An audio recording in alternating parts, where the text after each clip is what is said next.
The silk of my wedding dress felt like a noose against my skin. I stood in the bridal suite of the Grand Meridian Hotel, my fingers trembling as I tried to fasten the delicate buttons running down my spine.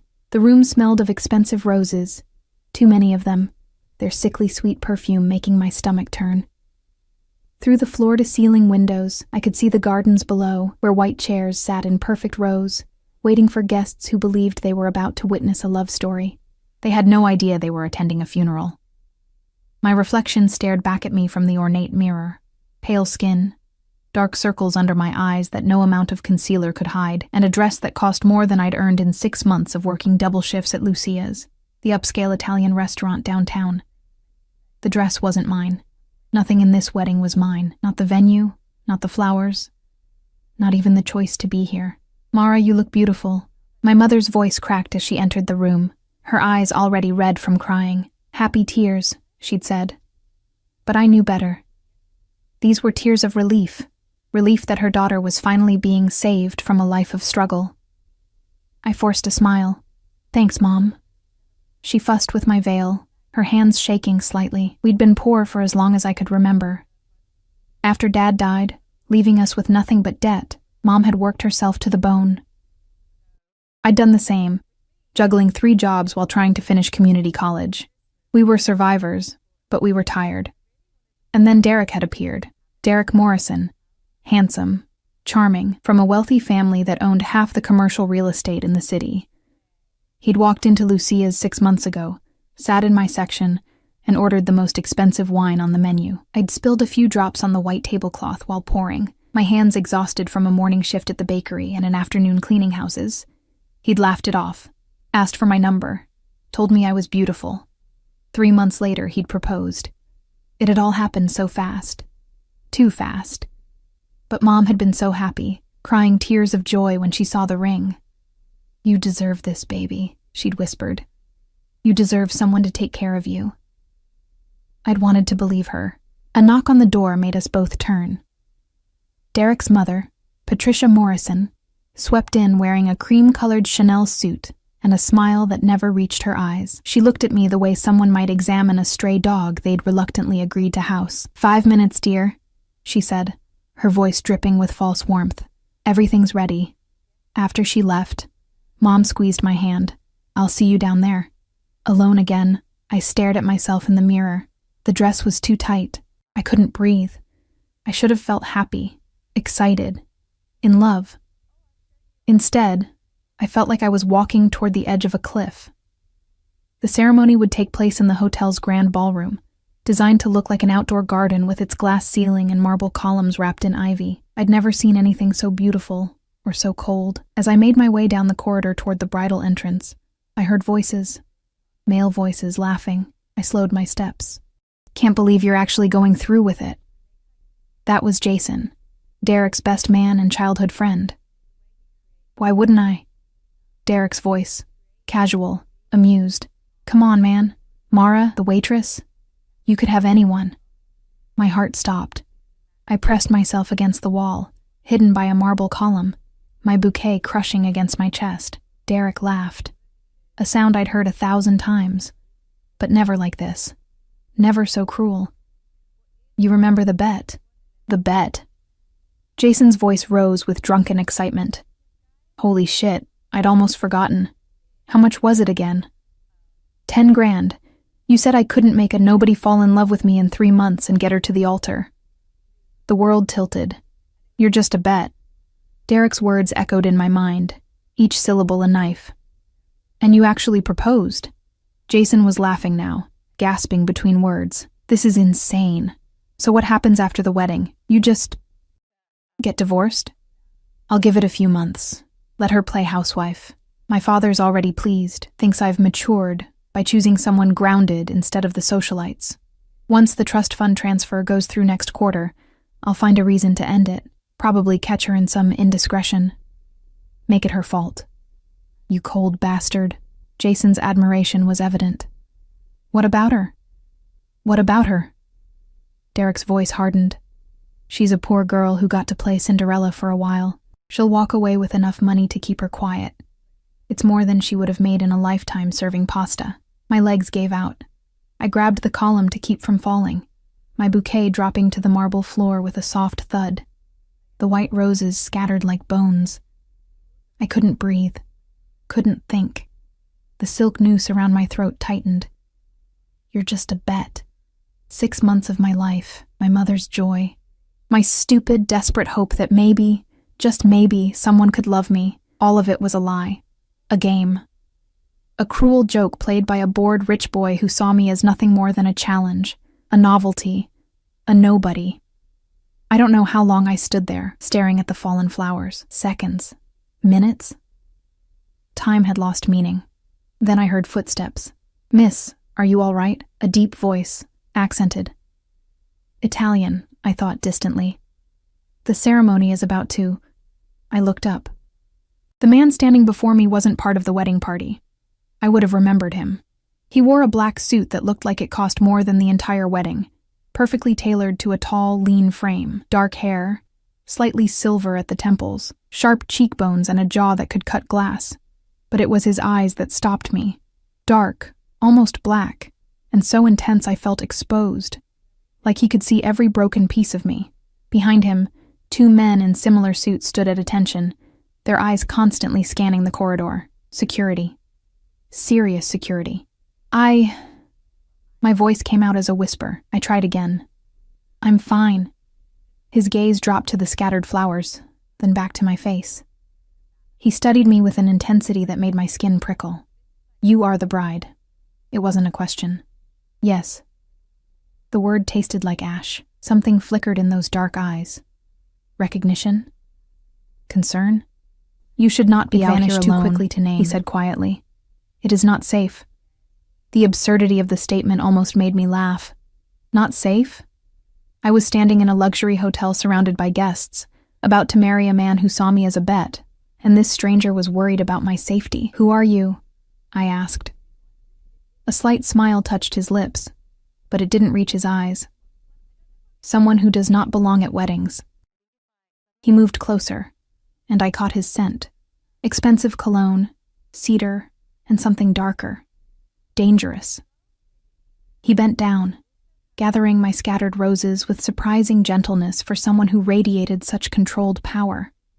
When he straightened and offered me the bouquet, our fingers brushed. The touch was electric. "Thank you," I whispered. He studied me for a long moment, his expression unreadable. "You are afraid." It wasn't a question, and I didn't bother denying it. "Do you want to marry him?" His voice was soft, almost gentle, but there was steel underneath. The question should have offended me. This stranger had no right to ask. But standing there in my silk prison, clutching flowers that smelled like death, I couldn't find the will to lie. "I don't know." I breathed. His jaw tightened almost imperceptibly. "Then perhaps you should not." Before I could respond, Patricia Morrison's shrill voice echoed down the corridor. "Mara! What are you doing? Everyone's waiting." The stranger stepped back smoothly, melting into the shadows as if he'd never been there. His security detail followed, silent as ghosts. Patricia appeared, her face flushed with irritation.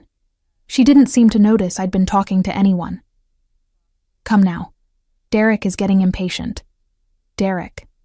My fiancé. The man who'd made me a bet. I let Patricia usher me toward the ballroom doors, my mind numb. The orchestra began playing, the doors opened. Everyone stood. And there, at the end of the white carpet, stood Derek, smiling. Perfect. A lie wrapped in a tuxedo. I took the first step, then the second. Each step was agony. Halfway down the aisle, I felt it, that prickling sensation of being watched. I glanced to my left, toward the back of the room where a few late arrivals stood. The stranger from the corridor. He wasn't smiling now. His dark eyes were locked on me with an intensity that made my breath catch. And in that moment, I saw something in his expression that I'd never seen in Derek's. Concern. Real concern. For me. A nobody. A bet. I reached the altar. Derek took my hand, his smile wide and false. The officiant began speaking, but I couldn't hear the words over the roaring in my ears.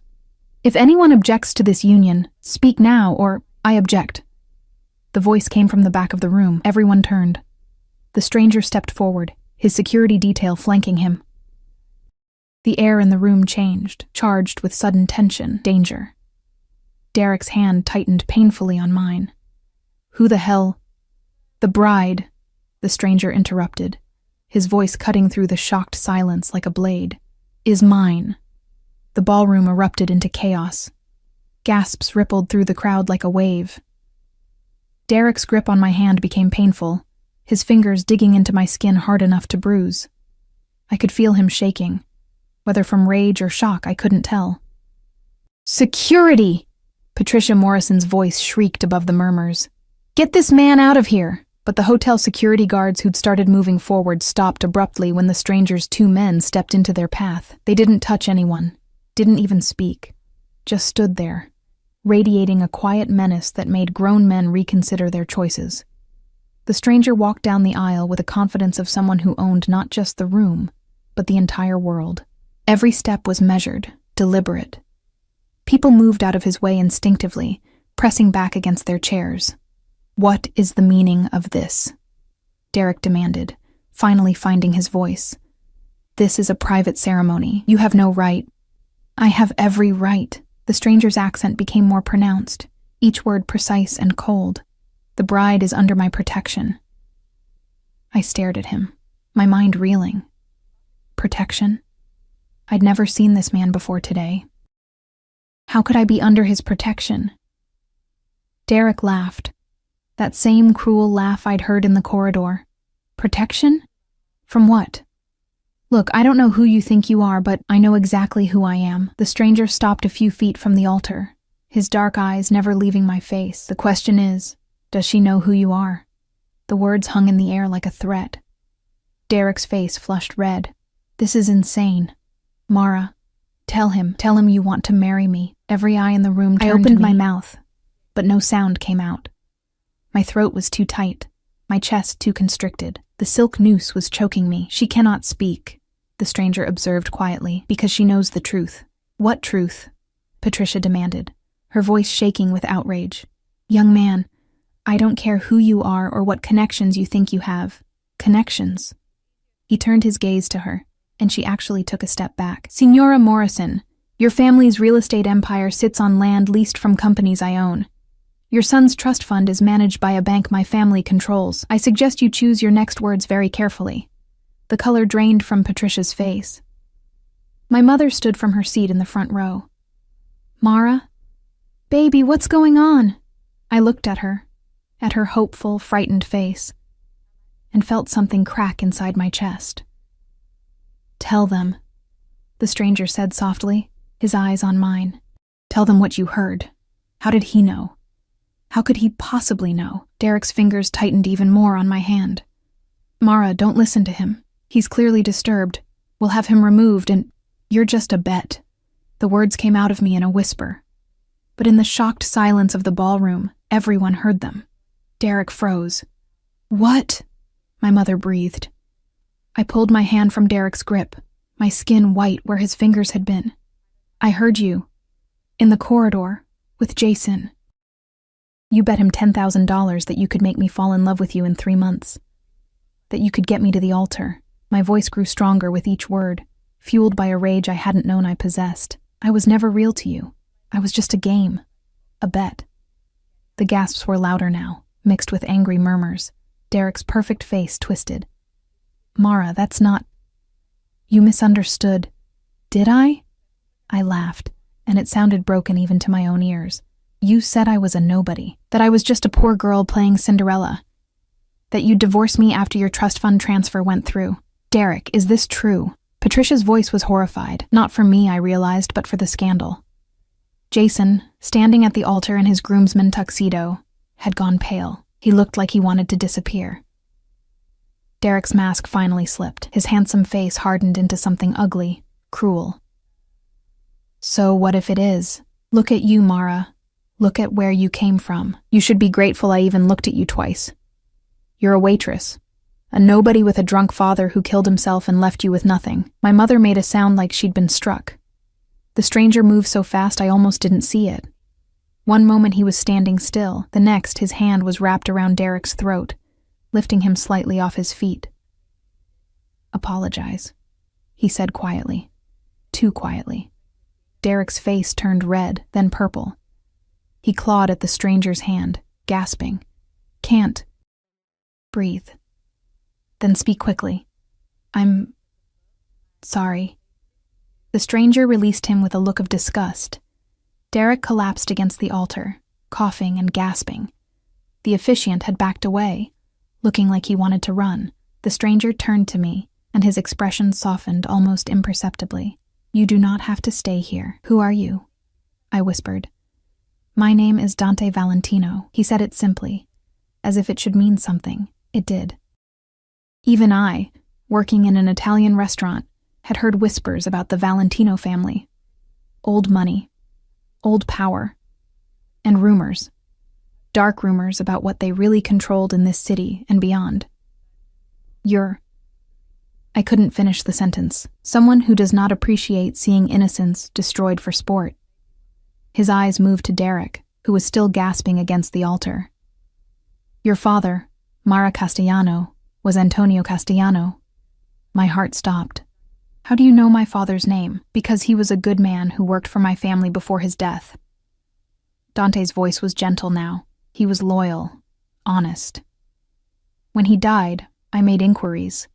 I learned of his widow and daughter, struggling. I had intended to reach out, to honor his service, but I was told you wanted nothing to do with that world." I stared at him, my mind spinning. My father had worked for the Valentino family? My mother had never mentioned, but of course she hadn't. She'd always been vague about Dad's work, saying only that he'd been in import-export. After his death, she'd refused to speak of it at all. "I don't understand," I whispered. "Your father died protecting something precious to my family. I owe him a debt." Dante's jaw tightened. "When I received word this morning that Antonio Castellano's daughter was marrying Derek Morrison, I had my people investigate. What they discovered..." His eyes moved to Derek with open contempt. "This wedding ends now. You can't just..." Patricia started. "I can." Dante didn't even look at her. "I am. Miss Castellano, you have a choice. You can stay here, marry this man who sees you as a bet, or you can walk away. The choice is yours. Always yours." My mother pushed through the crowd, reaching for me. "Mara, what's happening? I don't understand any of this." I took her hands, feeling them tremble. "Did you know? About Dad working for the Valentinos?" Her face crumpled. Yes, but I wanted to protect you from that life. After your father died, I just wanted us to be normal. Safe. We were never safe, Mom. The truth settled over me like a weight. We were just invisible." I looked at Derek, still catching his breath, his face mottled with rage and humiliation. Then at the crowd. All these people in their expensive clothes, who'd come to witness what they thought was a fairy tale. They wanted a show. I'd give them one. I yanked off my engagement ring and threw it at Derek's feet. "The wedding is off." The ballroom exploded with shocked voices. "Mara, wait." Derek reached for me, but Dante stepped between us smoothly. "Touch her," Dante said softly, "and lose the hand." Derek actually stumbled backward. I grabbed my mother's hand and started walking down the aisle, away from Derek, away from the lie. The crowd parted before us like a sea, everyone staring, whispering. Dante fell into step beside me, his security detail creating a protective barrier. I felt their presence like a shield, warm, solid, safe. We emerged into the hotel corridor, and I finally let myself breathe. "Miss Castellano," Dante began. "Mara," I interrupted. "Just Mara." His lips quirked in what might have been a smile. "Mara, you will need somewhere safe to stay. Morrison will not accept this humiliation quietly. We have an apartment, which Morrison knows the location of." Dante's voice was firm but not unkind. "My men will collect your belongings. You and your mother will stay at one of my properties until this settles. I can't accept..." "You can. You will." He pulled out a phone, sleek, expensive, and made a call in rapid Italian. When he hung up, he looked at my mother. "Mrs. Castellano, my driver will take you to collect anything you need from your apartment. You will be accompanied by my security." Mom looked between us, her face pale. Mara, I don't think... It's okay, Mom. Surprisingly, I meant it. For the first time in months, something felt right. Go. I'll meet you there. After a moment, she nodded. One of Dante's men, tall, broad-shouldered, with kind eyes, stepped forward to escort her. Alone with Dante in the corridor, I finally let myself shake. Thank you, I whispered. Do not thank me yet. His eyes were dark, unreadable. What I did today will have consequences. What do you mean? Connections. Morrison's family has pride. They will retaliate, in whatever way they can. He studied my face. By claiming you publicly, I have made you a target. Fear curled in my stomach. Then why? Because some debts must be honored, and some cruelties cannot be tolerated. His voice was steel wrapped in velvet. Your father saved my younger sister's life. He died because of it. I owe him everything. That debt extends to you. I absorbed this, my mind reeling. I don't want to be a debt. You are Something not. Flickered in his eyes, something almost like respect. You are Antonio's daughter. That makes you family. Family. The word echoed strangely. I'd barely had family before, just Mom and me against the world. A black SUV pulled up to the hotel entrance, its windows tinted dark.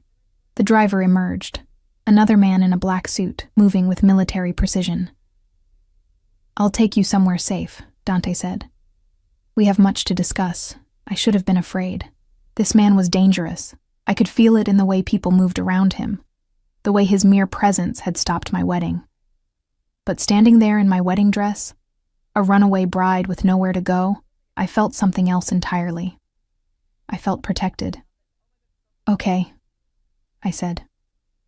He helped me into the SUV, his hand warm and steady on my elbow. The gesture was surprisingly gentle from someone who'd just choked my ex-fiancé.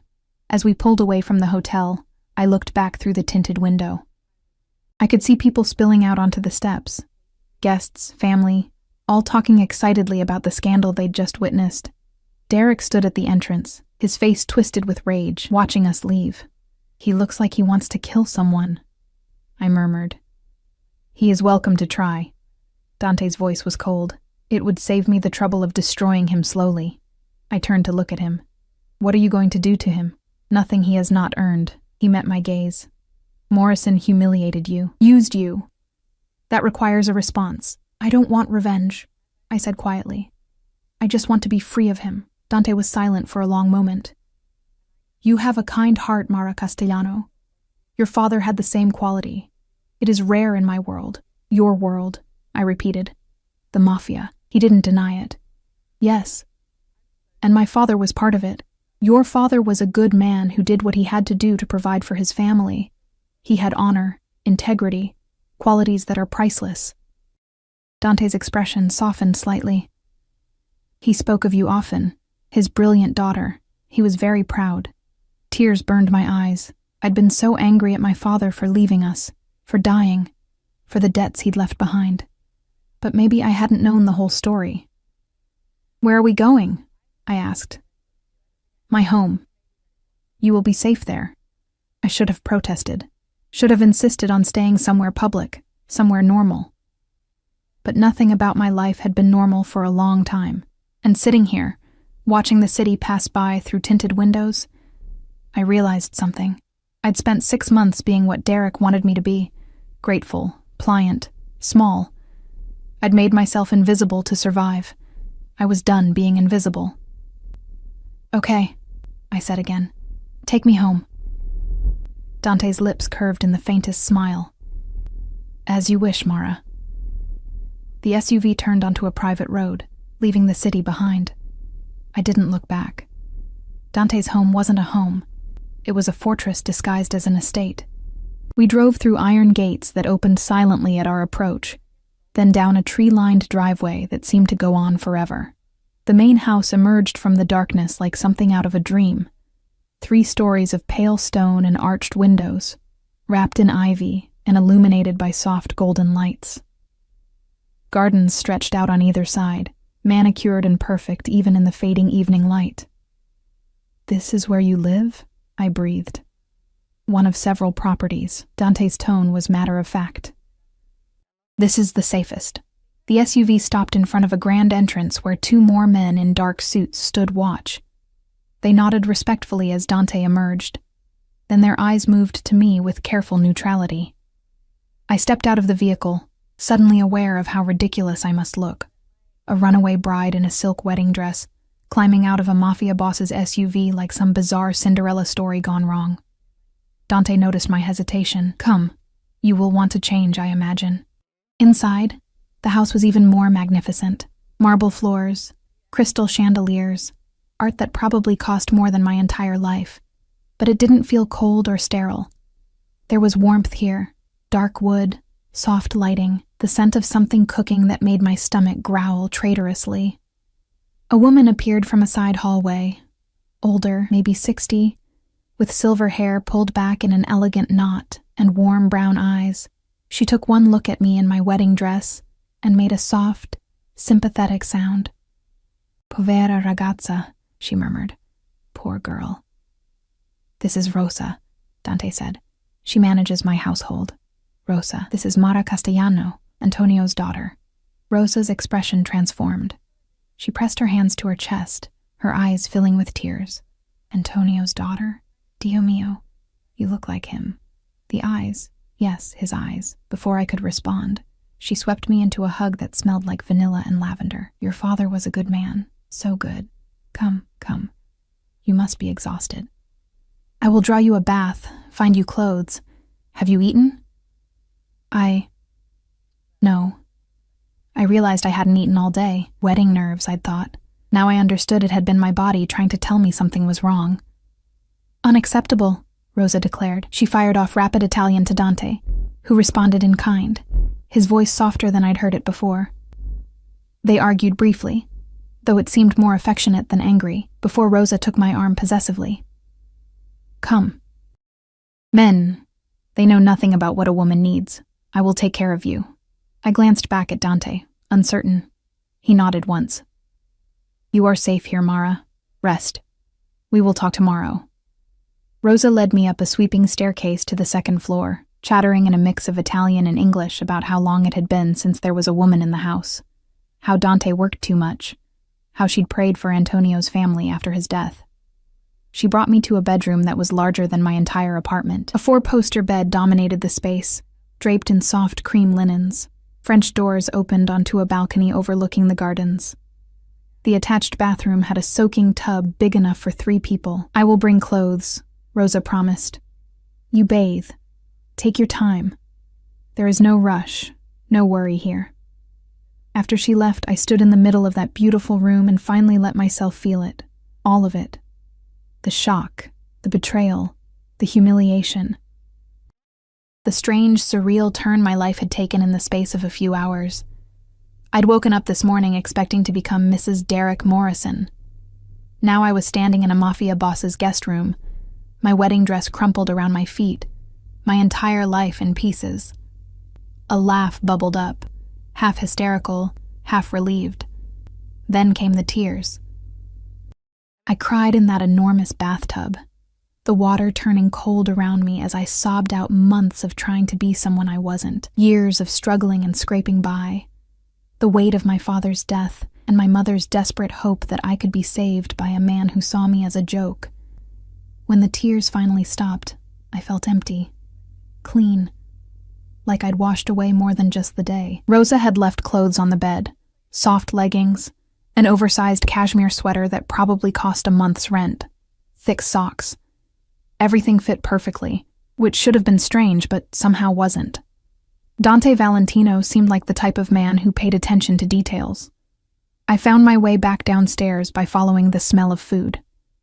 The kitchen was huge, all stainless steel and marble counters.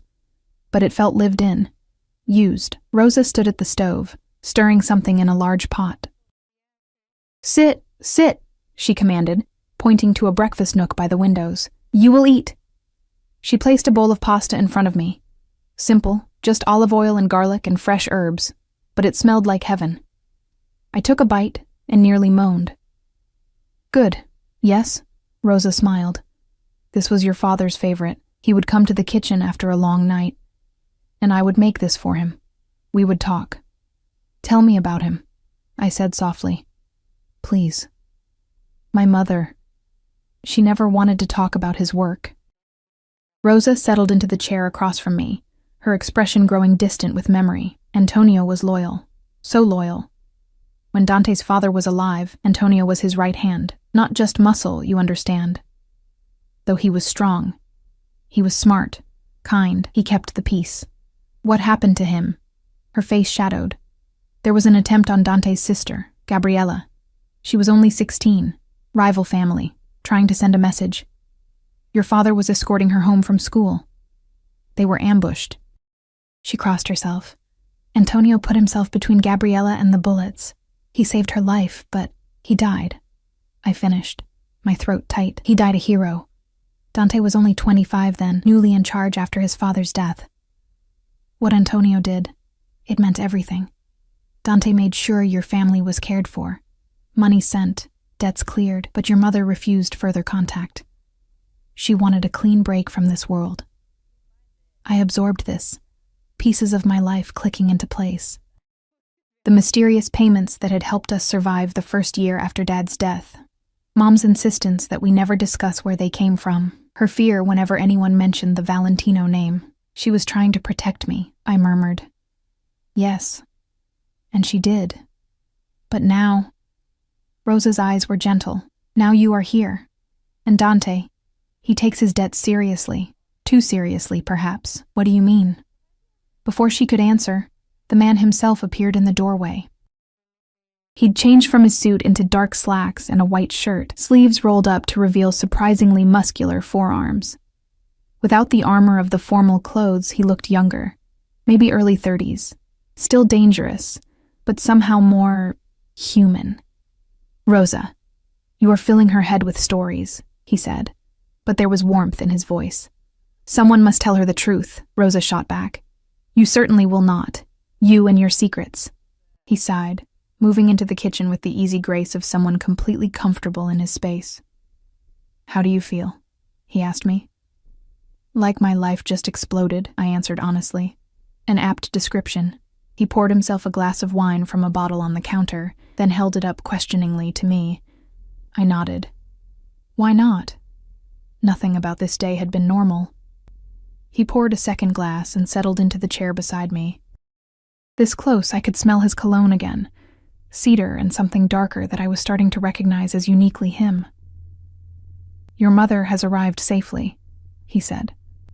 She is in the East Wing, resting. My men retrieved what you needed from your apartment. Thank you. Morrison has been calling your phone, texting. His jaw tightened. My people are monitoring the situation. A chill ran through me. What is he saying? Nothing worth repeating. Threats, mostly. Please. Accusations. He is a man who does not like losing. Dante's dark eyes met mine. I have people watching him. He will not come near you. You can't watch me forever, can I not?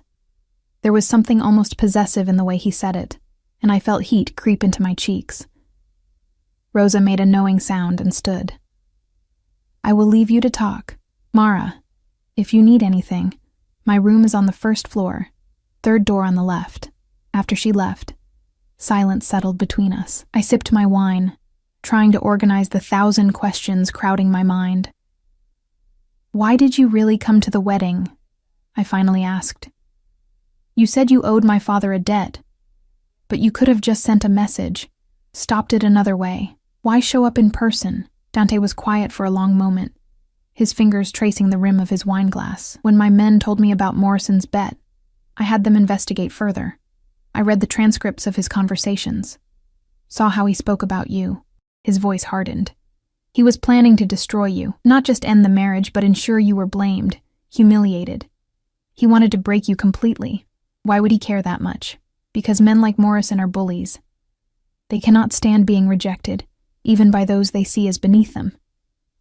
Dante's eyes met mine, and I saw anger there, cold, controlled fury. I have seen this pattern before, watched powerful men crush vulnerable women for sport. I will not allow it. So you saved me. I honored a debt, he corrected. but something in his expression suggested it was more than that. "Dante," I said carefully, "what happens now?" "Now?" He leaned back in his chair. "Now you are under my protection. Morrison will attempt retaliation. He is predictable. His family will try to save face. There will be social consequences, business consequences. I will handle all of it. I don't want to be a burden." His laugh was short, sharp. "You are not a burden, Mara Castellano. You are—" He stopped, seeming to reconsider his words. "You are the daughter of a man I respected. That makes you family." There was that word again. Family. "I don't know anything about your world," I admitted. "The mafia, the families, the rules. I'm just a waitress who—" "You are not just anything." His interruption was firm. "Your father's blood runs in your veins. You have more strength than you know." I wanted to believe him. Wanted to feel strong instead of broken. "I should let you rest," Dante said, standing. "Tomorrow, we will discuss your options. For now, know that you are safe here. My home is yours for as long as you need it." He started to leave, but I caught his hand without thinking. His skin was warm, calloused in unexpected places. "Dante," I whispered, "thank you for today, for everything." He looked down at our joined hands, and something flickered in his eyes, something hot and dangerous and quickly suppressed. "Sleep well, Mara." After he left, I sat in that kitchen for a long time, finishing my wine and trying to process the impossible reality of my new life. Somewhere in the house, my mother was sleeping. Somewhere in the city, Derek was probably plotting revenge. And somewhere in this massive fortress of a home, Dante Valentino was, what? Planning? Working? Thinking about the mess he'd just pulled me into? I climbed the stairs to my borrowed room and collapsed onto the bed, still wearing Rosa's soft clothes. Through the French doors, I could see the gardens lit by moonlight, peaceful and perfect. I should have been terrified, should have been planning my escape. Instead, I felt something I hadn't felt in months. I felt safe, and that, perhaps, was the most dangerous thing of all. I woke to sunlight streaming through the French doors and the smell of coffee. For a moment, I forgot where I was. Then it all came rushing back: the wedding, Derek's betrayal, Dante's intervention. I sat up, my wedding dress from yesterday draped over a chair like a ghost of my former life. A soft knock on the door made me jump. "Come in," I called, pulling the blankets up self-consciously. Rosa entered with a tray, coffee, fresh pastries, fruit. "Buongiorno, cara. I thought you might want breakfast before facing the day. You didn't have to—" "Nonsense." She set the tray on the bedside table. "Dante asked me to tell you he will be in his office when you are ready. No rush." After she left, I ate slowly, trying to calm my nerves. Today I would have to face reality, figure out what came next, where I would go, how I would rebuild my shattered life. I found clothes in the closet that hadn't been there last night, jeans that fit perfectly, soft sweaters, even shoes in my exact size. Either Rosa was a magician, or Dante's resources were more extensive than I'd imagined, probably both. I made my way downstairs, following the sound of low voices. Dante's office was at the end of a long hallway, the door partially open. I hesitated, then knocked. "Enter." He sat behind a massive desk, papers spread before him, phone to his ear. He was speaking Italian again, his voice crisp and authoritative. When he saw me, he held up one finger, "Wait," and finished his conversation. "Sit," he said after hanging up, gesturing to a leather chair across from him. "How did you sleep?" "Better than I expected." I settled into the chair. "Thank you for the clothes, and everything else. Rosa chose them. She has good taste." He leaned back, studying me with that intense gaze that made me feel exposed. "I have news. Morrison attempted to access your apartment last night. My men stopped him." My stomach dropped. "Is he—" "He is unharmed, warned." Dante's tone suggested the warning had not been gentle. "He will not try again." "What did he want?" "To intimidate you. To reassert control." Dante's jaw tightened. Men like Morrison cannot accept losing power. But he has underestimated the consequences of humiliating someone under my protection. "What are you going to do to him? What would you like me to do?" The question caught me off guard. Dante leaned forward, his dark eyes locked on mine. You are the wronged party, Mara. If you want him ruined, I can arrange it. His family's business, their reputation, their fortune, all of it can disappear. The power in that statement took my breath away. He was offering me revenge on a silver platter. I swallowed hard. I just want him to leave me alone, to never have to see him or think about him again. Something like approval flickered in Dante's expression. Then that is what you will have. I will ensure Morrison understands that any attempt to contact or harass you will result in severe consequences. He will leave you alone. And his family? They must hate me now. They fear me more than they could ever hate you. He said it simply, a statement of fact. But you are correct that there will be social fallout. The wedding was high profile. There will be talk, speculation, scandal. I hadn't even thought about that. My cheeks burned. Everyone will think I'm... What? A gold digger who found a better offer? Let them think what they wish. Those who matter will know the truth. And what is the truth? I asked quietly. Why did you really save me, Dante? I know you said you owed my father, but there's something else. I can feel it. He was silent for a long moment, his expression unreadable. Finally, he stood and moved to the window, his back to me. 3 years ago, he began, his voice low. I was engaged to be married. Her name was Isabella, daughter of an allied family, beautiful, educated, perfect on paper. He paused. The night before our wedding, I discovered she had been planted by a rival family. Everything. The courtship, the engagement, her affection, all of it was a lie. A long game to gain access to my operations, my family. I held my breath, afraid to interrupt. I called off the wedding publicly, humiliated her and her family. It was necessary, a message to anyone who would think to deceive me. He turned back to face me, and I saw something raw in his eyes. But in the months that followed, I learned she had not been willing. She had been forced by her family, threatened. And when the engagement ended, they punished her for failing. What happened to her? She disappeared. My people searched, but we never found her. His hands clenched at his sides. I had been so focused on my own betrayal, my own pride, that I never stopped to ask if she was also a victim. Understanding dawned. You saw yourself in Derek, and me in her. No. He crossed back to me, leaning against his desk, close enough that I could feel the heat of his body. I saw you as I should have seen Isabella. Not as a conspirator, but as someone being used, someone vulnerable who deserved protection, not punishment. So, this is guilt. You're protecting me to make up for her. In part. His honesty surprised me, but it is more than that. When I saw you in that corridor yesterday holding those scattered flowers, your eyes filled with pain, I felt rage, not just for what Morrison had done, but at the cruelty of it, at the casual way powerful people destroy those they see as beneath them. He reached out slowly, giving me time to pull away, and brushed a strand of hair from my face. The touch was gentle, reverent even. You deserve better than Derek Morrison, he said softly. You deserve to be cherished, not used, protected, not betrayed. My breath caught. Dante. A sharp knock on the door broke the moment. One of Dante's men entered, the one who'd escorted my mother yesterday. Boss, we have a situation. Dante's expression hardened instantly. Speak. Morrison filed a police report. Claims harassment, kidnapping. Says you threatened him and coerced Miss Castellano into leaving the wedding. I felt the blood drain from my face. He's lying. Of course he is lying. Dante's voice was ice, but he has his family's lawyers and connections. This is his retaliation. He turned to his man. Contact our attorneys, have them prepare statements, and get me everything on the officers handling the case. I want to know who we are dealing with.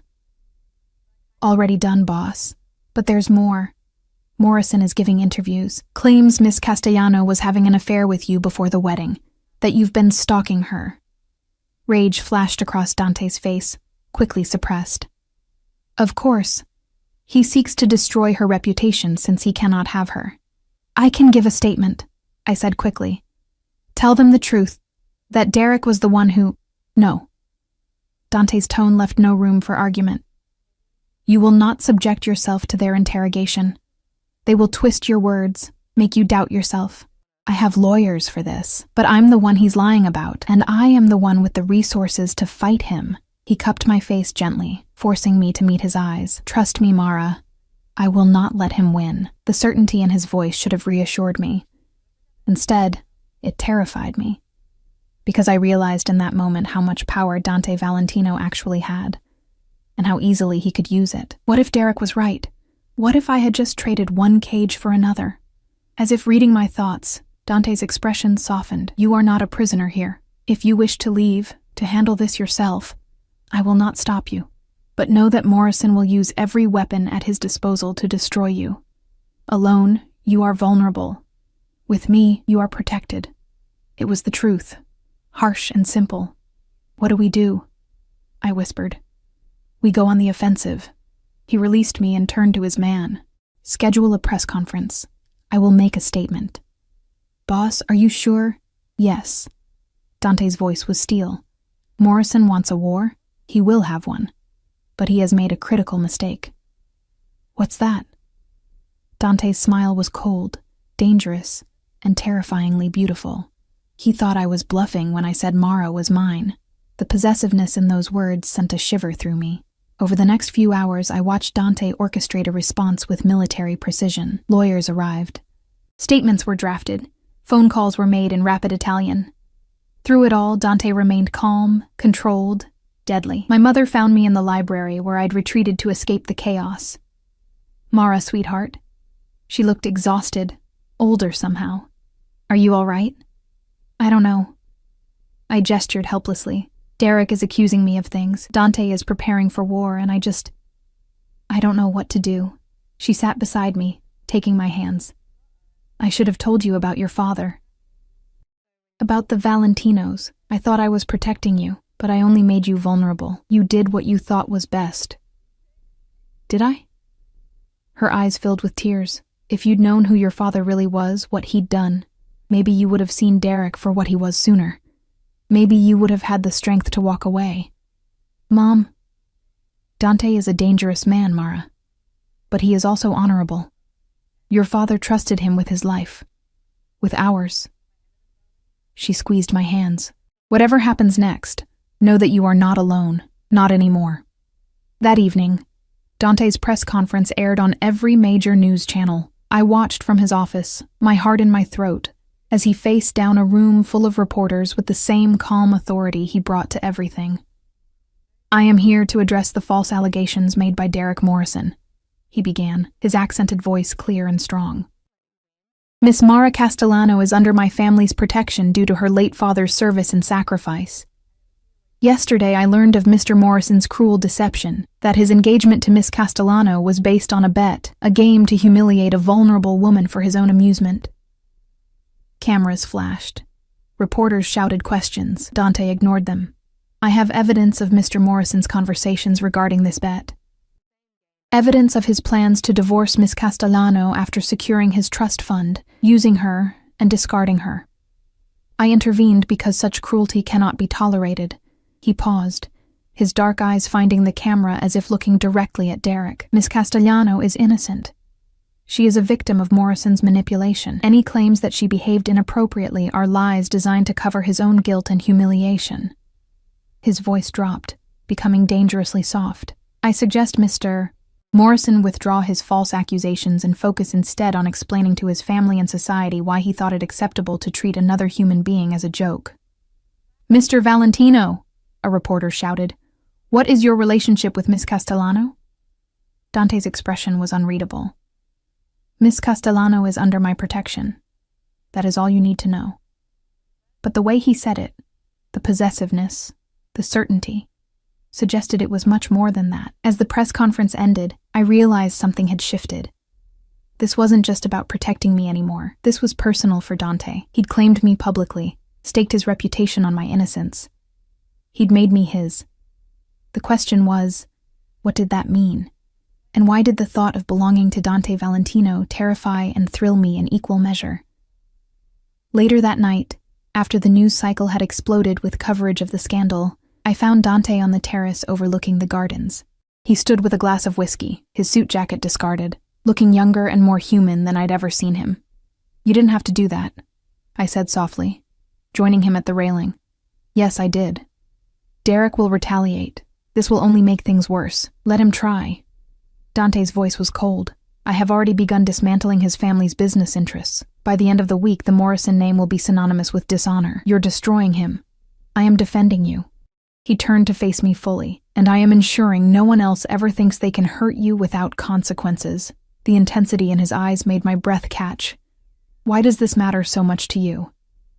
"Because—" He stopped, jaw tightening. "Because you matter, Mara." The admission hung between us, heavy with meaning. "I'm not her," I whispered. "Isabella. I'm not your second chance at redemption." "No." He stepped closer, so close I could feel the heat of his body. "You are not. You are something else entirely." "What?" His hand came up, cupping my face with surprising gentleness. "You are mine to protect, mine to defend. Mine." The possessiveness should have scared me. Instead, it ignited something deep in my chest, something fierce and wanting. "Dante," I breathed. He lowered his head slowly, giving me time to pull away. I didn't. When his lips met mine, the world tilted. The kiss was gentle at first, questioning, but when I responded, when I pressed closer, my hands gripping his shirt, it deepened into something hungry, desperate. He kissed me like I was precious, like I was his. And God help me, I wanted to be. The kiss broke slowly, reluctantly. Dante rested his forehead against mine, his breathing unsteady, his hands still cradling my face like I was something fragile and precious. "This is dangerous," he murmured. "I know. You have been through trauma, betrayal.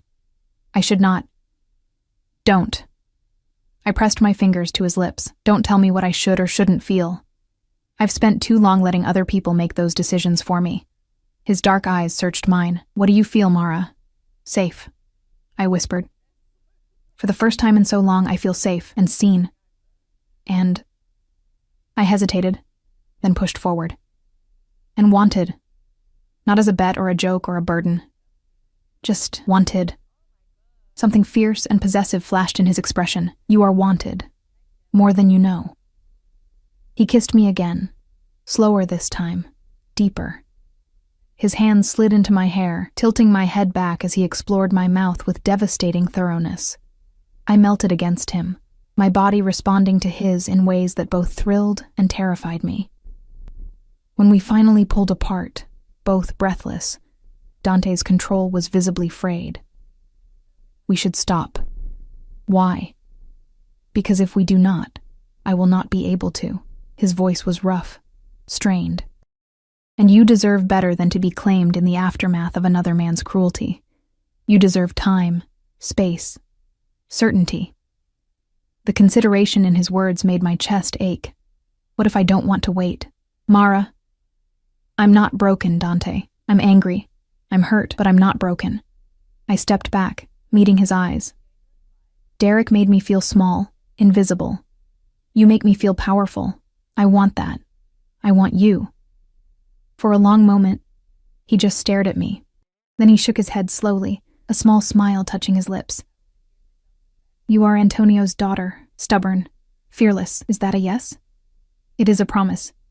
He pulled me close again, his arms wrapping around me. "I will give you time to be certain, to heal, and when you are ready, truly ready, I will make you mine in every way that matters."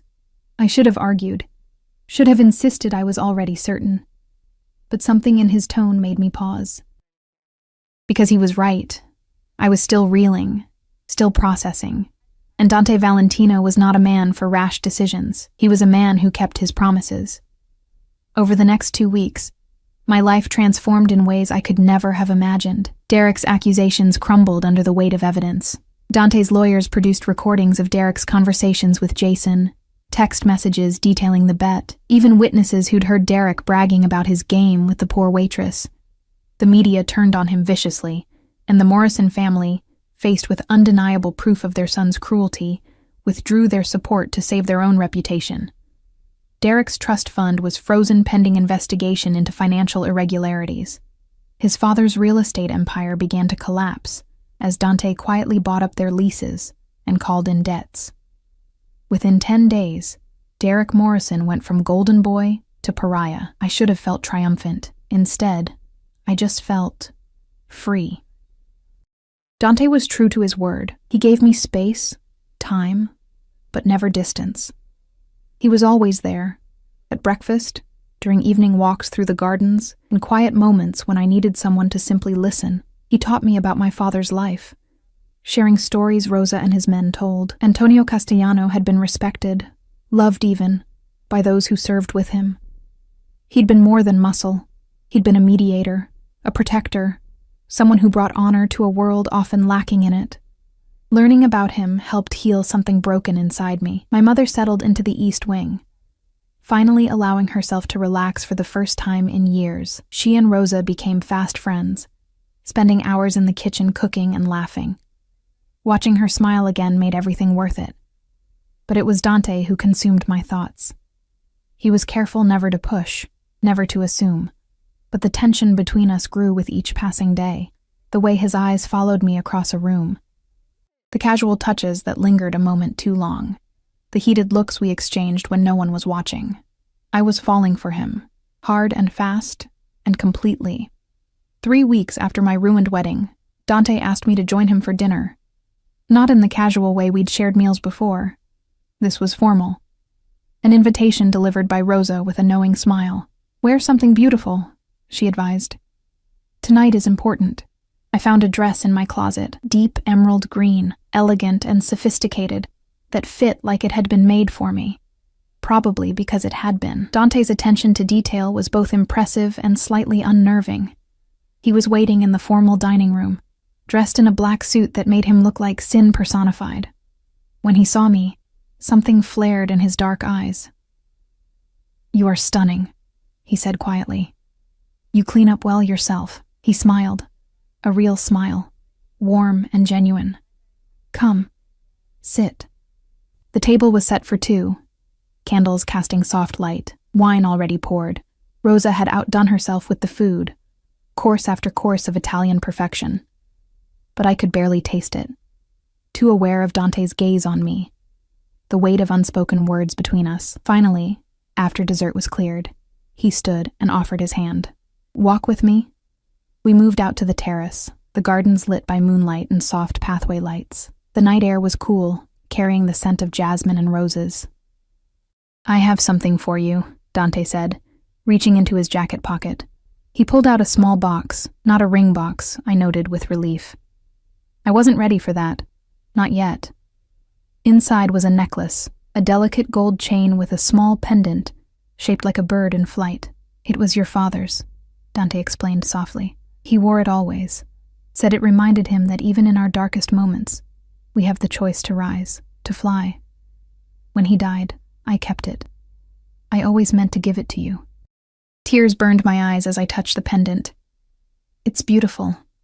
Like you." He took the necklace gently. "May I?" I nodded, turning so he could fasten it. His fingers brushed the nape of my neck, sending shivers down my spine. When I turned back, he was watching me with an intensity that stole my breath. "Mara," he began, his voice rough. "These past weeks with you have been unexpected. I brought you here out of duty, honor, debt, but somewhere along the way it became more." My heart was racing. "More? You have become important to me, not as Antonio's daughter, not as someone I am obligated to protect, but as yourself, as Mara." He stepped closer, his hands coming up to frame my face. "I want you, not just for a night, not just until the scandal dies down. I want you in my life, in my home, in my world." "Dante, let me finish." His thumbs brushed my cheekbones. "I know my world is dangerous. I know what I am, what I do. I can give you safety, protection, anything you desire, but I cannot give you normalcy. If you choose me, you choose all of it. The danger, the complications, the darkness. And if I do choose you," I whispered. His eyes blazed. Then I will spend every day proving you made the right choice.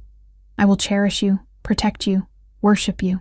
You will never again doubt your worth, your beauty, your strength. You will be mine, and I will be yours, completely." The possessiveness in his words should have frightened me. Instead, it ignited something fierce in my chest. "I choose you," I said firmly. "I choose this life, this world. I choose you, Dante Valentino." He kissed me then, deep and claiming and full of promise. His hands slid into my hair, tilting my head back as he devoured my mouth. I pressed against him, my fingers clutching his jacket, wanting him closer, needing more. When he pulled back, his control was hanging by a thread. "Are you certain?" "Completely." "Then come with me." He led me inside, up the stairs to his bedroom, a space I'd never entered before. It was masculine, elegant, dominated by a massive bed. He closed the door behind us, then turned to face me. "Last chance to change your mind," he said softly. Instead of answering, I reached for the zipper of my dress. His eyes darkened. "Mara, make me yours," I whispered. "Completely." What followed was unlike anything I'd experienced. Derek had been selfish, rushed, focused only on his own pleasure. Dante was different. He worshipped me with hands and mouth, learning every sound I made, every place that made me gasp. He was demanding but attentive, possessive but reverent. When he finally claimed me, it felt like coming home. Afterward, wrapped in his arms, I felt a peace I'd never known. "I love you," I whispered against his chest. He tensed, then relaxed, his arms tightening around me. "I love you, Mara Castellano, my brave, beautiful girl." The morning brought reality, but gentler than before. I woke to find Dante already awake, watching me with an expression so tender it made my chest ache. "Good morning," he murmured, brushing hair from my face. "Good morning. I have a proposition for you." I raised an eyebrow. "Another one?" He smiled. "Marry me." My heart stopped. "What?" "Not now," he clarified quickly. "Not tomorrow, when you are ready. But I want you to know my intentions are serious. Permanent. You are not a passing fascination, Mara. You are my future." Tears blurred my vision. "You barely know me. I know enough. I know you are strong, compassionate, fierce when protecting those you love. I know you make me want to be better, to build something beyond power and control." His dark eyes were serious. "I know I do not want to spend another day without you in my life." "Yes," I breathed. "Yes? Yes, I'll marry you. When I'm ready. When we're both ready." I smiled through my tears. "Ask me again in 6 months." 6 months, he agreed, sealing the promise with a kiss.